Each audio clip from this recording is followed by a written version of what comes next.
Salut à tous, on se retrouve aujourd'hui pour parler du Paris Saint-Germain ce dimanche 15 décembre et on commence tout d'abord avec une disparition d'un fidèle supporter du PSG. Il s'agit de Tonga, donc nous apprenons avec tristesse le décès de Tonga, fidèle supporter de la tribune Auteuil. Donc pour ceux qui vont souvent au stade, je pense que vous l'avez déjà vu.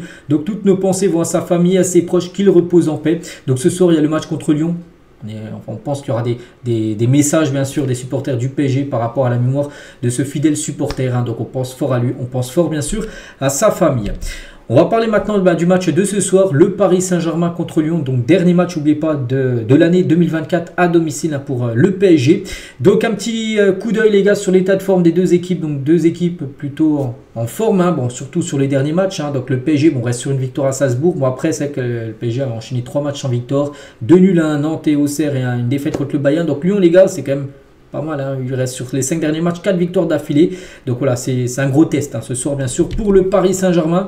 Bon après les derniers matchs bien sûr contre l'équipe de Lyon, toute compétition confondue, le PSG a souvent pris l'ascendant sur cette équipe. N'oubliez pas que la dernière fois c'était le 25 mai dernier. Ça avait été une victoire en finale de Coupe de France contre cette équipe de l'OL et c'est que Lyon, elles ont peut-être une revanche à prendre par rapport à cette finale qu'ils ont perdue parce que Lyon les gars a perdu quand même les 5 dernières finales qu'ils ont disputées contre le PSG, que ce soit en Coupe de France, en Trophée des Champions ou en Coupe de la Ligue. Donc c'est pour ça que ce soir ils vont leur faire un gros match. Et voilà, ça sera au PSG bien sûr d'être meilleur que les Lyonnais et surtout de prendre des points au classement parce que les derniers matchs ont été 2 matchs nuls lors des 2 dernières rencontres en Ligue 1. Et concernant la compo probable, je l'avais déjà montré hier, donc j'ai pas retrouvé d'article par rapport à une nouvelle compo, donc ça devrait être bien ça les gars. Donc Donnarumma au but, Hakimi, Marquinhos, Pacho certainement et Nuno Mendes, en gros la défense type.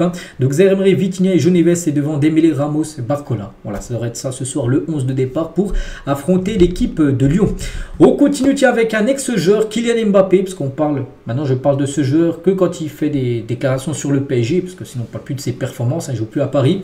Mais il a dit, je suis toujours parisien, mais je suis supporter maintenant, donc ce soir, parce qu'il avait dit aussi, dans l'interview Click sur Canal+, la semaine dernière qu'il avait pu faire, il a dit qu'il regarde tous les matchs du PSG. Donc voilà, on pense que ce soir il sera devant sa télé pour suivre cette équipe parisienne, son ancien club. Donc voilà, il y aura un documentaire qui sortira sur B United de Bein Sport, ça sortira mercredi prochain.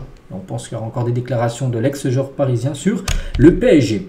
Et ce soir, tiens, une interview également d'un ex-joueur du PSG. Il s'agit de Neymar, les gars, qui est en interview exclusive avec Marion Bartoli, une ancienne tennis, elle faisait du tennis à l'époque. Donc c'est ce soir, tiens, 19h30, dans Bartoli Time. Donc on pense que Neymar va revenir sur pas mal de points sur sa carrière et surtout le club où il a le plus joué au PSG. Je pense qu'il voilà, y aura certainement des déclarations croustillantes de Neymar qu'on redira bien sûr demain. On continue tiens, également avec un ex-joueur du Paris Saint-Germain, c'est Danilo Pereira, un joueur très apprécié par les fans. N'oubliez pas que ce joueur l'été dernier a été mis à la porte il devait partir, il est parti à El Ittihad.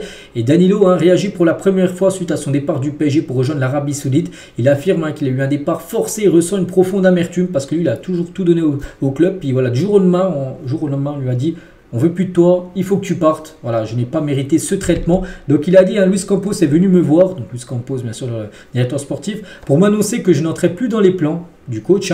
C'était le choix du coach avec lequel je n'ai pas échangé. Ça n'a pas été facile car je ne m'attendais pas à ce que le club m'écarte du groupe comme ça du jour au lendemain. Ça, c'était la sensation la plus douloureuse. Je pense que je n'ai pas mérité ce traitement. Ça a été très dur. J'étais touché car je ne comprends pas pourquoi le club s'est comporté comme ça parce que lui, bien sûr, il a toujours été fidèle au PSG. Il n'y a jamais eu de drama autour de Danilo. Il a toujours été un très bon joueur. Bon, c'est pas été le meilleur joueur de l'histoire du PSG, mais il a souvent dépanné. Danilo, il a fait ce qu'il avait à faire. Et donc lui, il ne comprend pas ce traitement en gros d'être mis à la porte. C'est qu'on peut comprendre qu'il est un peu déçu. Donc il a dit: je voudrais remercier les supporters pour leur soutien. Le président m'a appelé pour me dire qu'il aimerait que je vienne au parc les saluer. Il reste proche des joueurs. Il m'envoie souvent des messages, Nasser, à Danilo pour savoir comment ça se passe. Et il y a d'autres déclarations de Danilo.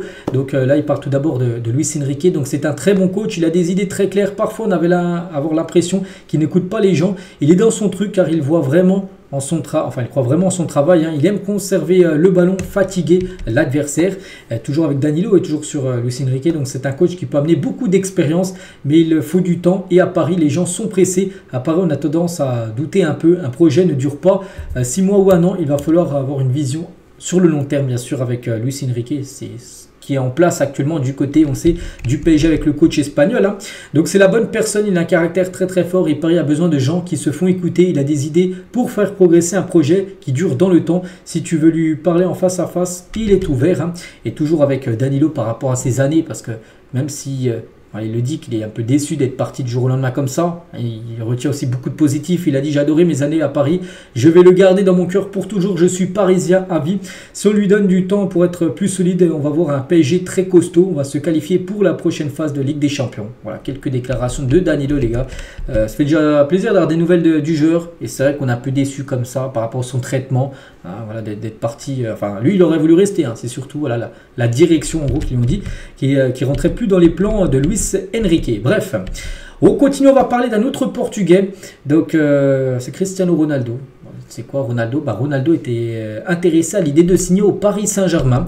Donc, c'est Patrice Evra, ancien coéquipier de Ronaldo, hein, qui a révélé sur Rotten sans flamme, une émission en gros que Ronaldo avait envisagé de signer au PSG par le passé, qu'il est intéressé par le projet du club. C'était exactement l'année 2018, donc l'année où il quittait le Real Madrid. Il venait de remporter la Ligue des Champions.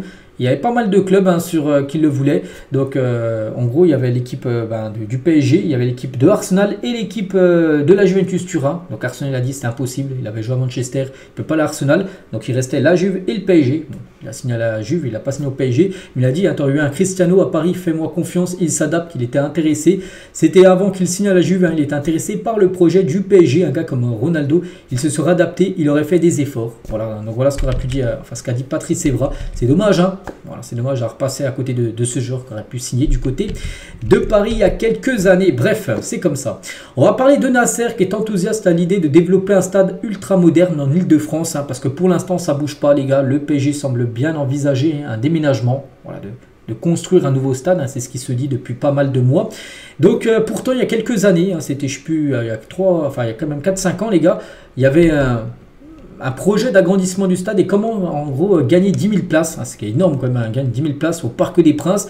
En gros c'est les tribunes actuelles, on peut voir c'est en bleu, hein, c'est un peu allongé. Et en gros le projet c'était des avancements et redressements de tribunes hautes. Donc voilà, si tu mets les tribunes comme ça, tu aurais fait des travaux, et ben en gros tu aurais gagné 10 000 places. Parce que là tu aurais pu mettre plus de places comme ça en faisant des tribunes plus verticale, hein, ça se dit comme ça. Donc voilà, il y aurait eu même des loges autour, enfin ajout de loges tout autour du parc, sauf dans la tribune Auteuil.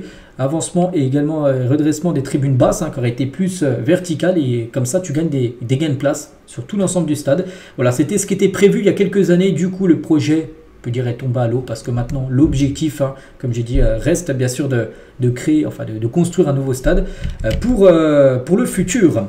On va parler d'Achraf Hakimi qui jouera certainement ce soir, mais demain les gars il y a la cérémonie du Ballon d'Or africain. Je ne sais pas s'il sera présent ou non, hein, Achraf Hakimi, mais s'il le gagne, hein, il peut, parce qu'il est parmi les 5 finalistes, hein, et depuis Mustapha Hadji en 1998, aucun joueur marocain n'a remporté le titre de meilleur joueur africain de l'année.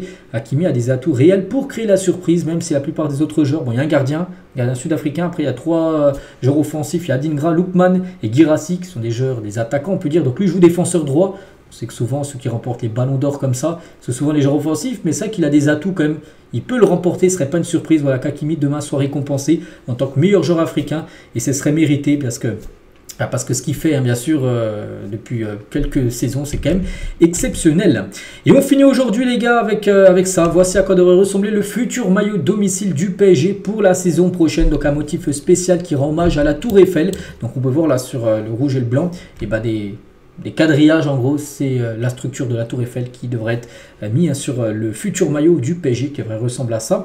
Bien sûr, le maillot domicile. Donc voilà les gars, on finit avec ça aujourd'hui. J'espère que ça vous a plu. Donc on se retrouve nous demain, bien sûr. Demain lundi, on fera le débrief, hein, de la rencontre de ce soir. Et je vous souhaite une très bonne journée, bon match à vous et à demain.